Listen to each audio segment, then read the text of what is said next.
What's up, everybody? Super excited to bring you the November market update. As you know, the fear and the headlines is everywhere. The real estate market is at the top of everybody's list of things to talk about. And we're going to break down all that's going on, what the effect the Fed is having on the real estate market, talk about all the numbers, and dive in. So stay tuned.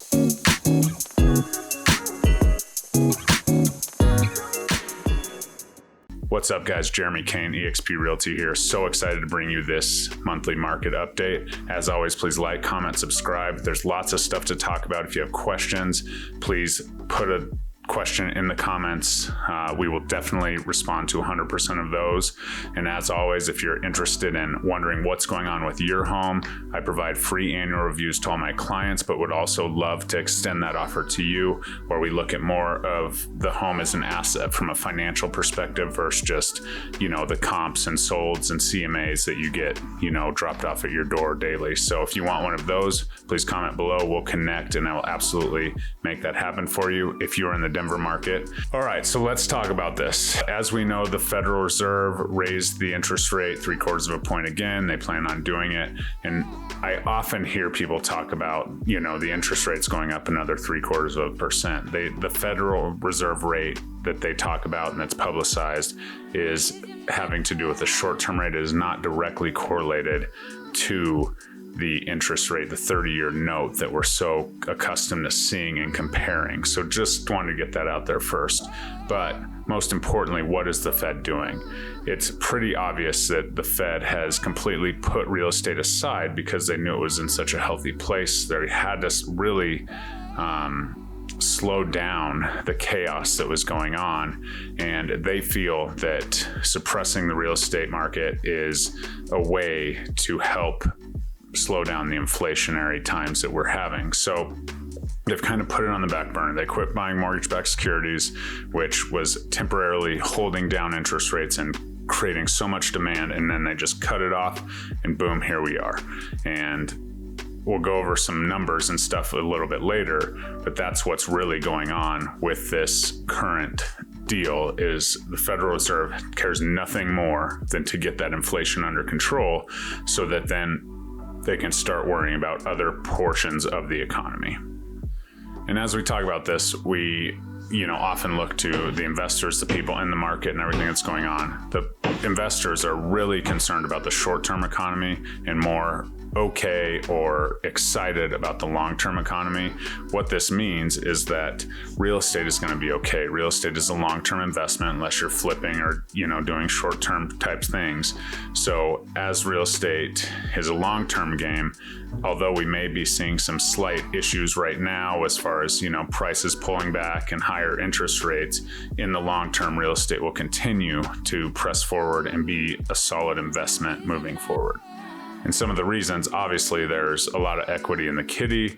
There's a lot of everything's well funded. There's, all of the restrictions and guidelines put in after the 2008 issues is really helping stabilize the real estate market. So we are able to get through this and the volatility. And as we've talked a lot on this channel about supply and demand and all of this, let's really dive into supply now. I'm going to read you a couple stats just so you have them. Nationwide, 38% of homes are owned free and clear, so they don't have a mortgage. So the interest rate doesn't really affect those homeowners. However, when they do go to sell, the interest rate will come into play as affordability and things like that come into this picture. Of the 62% of people that do have mortgages, 24% have a mortgage with an interest rate below 3. That's crazy.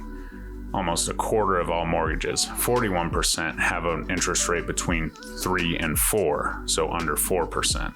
And 21% have a mortgage rate between 4 and 5%. So that's 86% of mortgages in the USA below 5%, while we're sitting at an average, which we'll talk about later, above 7. When we look at Colorado, only 29% of the homes are owned free and clear. So 71% of the homes have mortgages, but of those 71%, 92% have a mortgage under 5%. And what's that mean overall? That means that regardless of the inflationary times, regardless of what the market's doing, regardless of the prices and all of this stuff that we're concerned about, homeowners are safe and have a really positive locked-in mortgage interest rate that's allowing them to keep their monthly expenses down while everything else seems to kind of blow up around them, whether it's cost of groceries, gas, goods, everything like that. So that's the safe haven. And ultimately, a lot of those homeowners are paying less than they ultimately would if they lost their home and had to go rent. So that's something to really keep in mind as we kind of move forward is as I've always told my clients, make that mortgage payment because you're lucky to have it.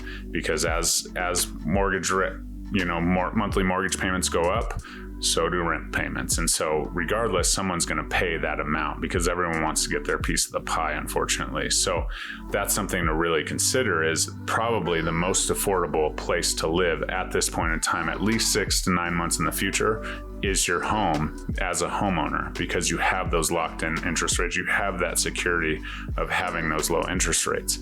So all those people that were sitting on the sidelines because the prices were too high in the bidding wars, or maybe they're forced to be in the bidding wars, they are really struggling at this point in time, because now we're going to see those rents continue to go up and drive up, because just the cost to live in a home, if you purchase it today, is going to be more on that monthly mortgage payment.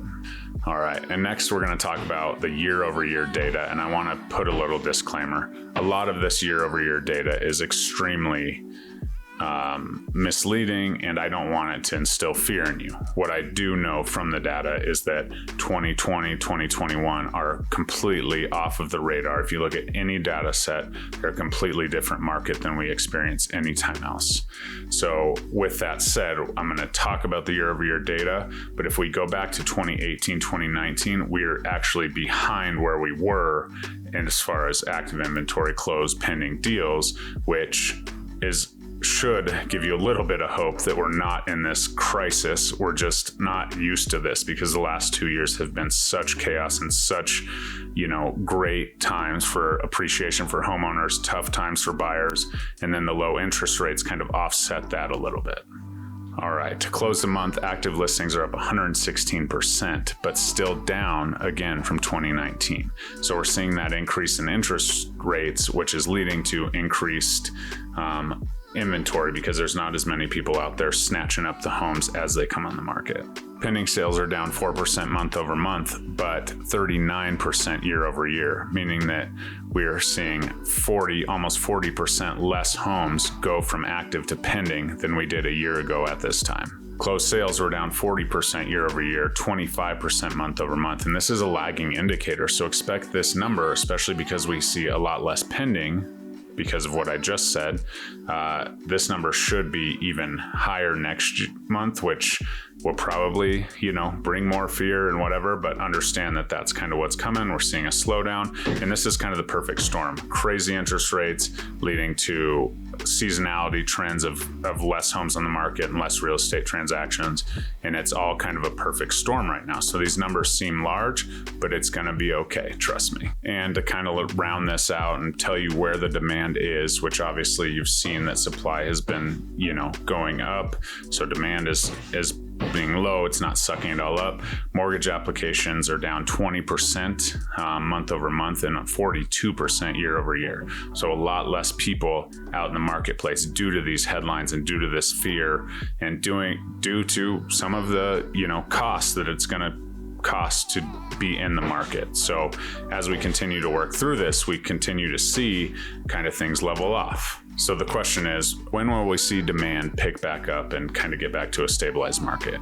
The honest truth is, when the Fed kind of gets in control of inflation, we actually get into a recession, which will require us to quit spending, will require a lot of job losses and things like that. Once we get into that point and get through that, we will see interest rates come down. The Fed could start purchasing mortgage-backed securities again, which will immediately change the interest rate and spike demand. That's not going to happen for a while, so don't count on that.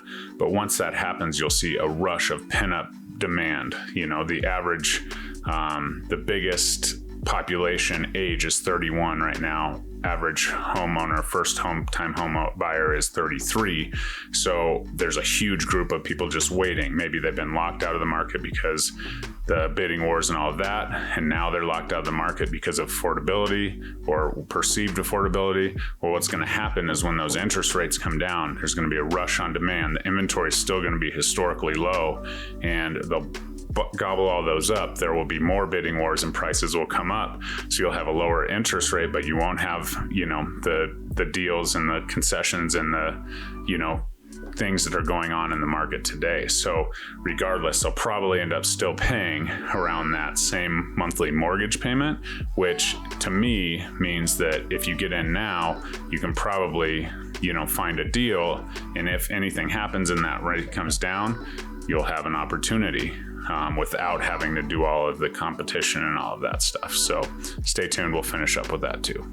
I expect to see FHFA continue to work to meet these first-time homebuyers where they're at, help them out, maybe have longer-term notes, whatever they can do, come up with programs, grants, all of this stuff to encourage a first-time homebuyer. But at the end of the day, I think overall we're going to have to find that average, monthly threshold of what we can afford for housing and all of that stuff that will really help us kind of understand. It's almost like getting used to it, right? Which is a little bit scary. All right. So to sum all this up, here's the deal. Housing is going to be okay. Real estate's going to be okay. Sellers simply just won't sell if they don't need to. They're comfortable in their homes. They're comfortable in their interest rate. They have a great monthly mortgage payment, and they're just going to continue to trudge on through the colder times. For the buyers, when those buyers do come out, when we do see a little bit of rate improvement, I just hope that they understand that there's going to be a rush on appreciation again. And because of so much demand, obviously with limited supply, still historically low supply, those monthly mortgage payments, the things that matter, are going to be the same as they would be today. So why not take advantage of all the things that are going on as far as the 2-1 buy downs and all of the concessions and the discounts, so to speak, that may be happening as sellers that need to sell are ready to move on. Then wait until, maybe you get a little better interest rate, but demand goes through the roof and prices again appreciate. And then again, you're sitting on the sidelines because you don't want to pay those high prices and you don't want to compete and you can't win the bidding wars because you have the low down payments and all of that stuff. So overall, if we're going to be seeing and getting used to this $3,000 a month mortgage payment, which I know sounds crazy, we need to understand that we might as well go get it now, because then if the interest rates do go down and affordability, you can get a cheaper mortgage, you can just call a lender and be like, hey, I want to refinance my loan, versus having to compete to get that interest rate, as opposed to being in your home, understanding that you have the ability to just lower that interest rate and help you out a little bit on a monthly basis maybe, and take the advantage of that opportunity versus understanding, okay, I'm ready to go now because I like this interest rate, and having to compete and drive the prices up,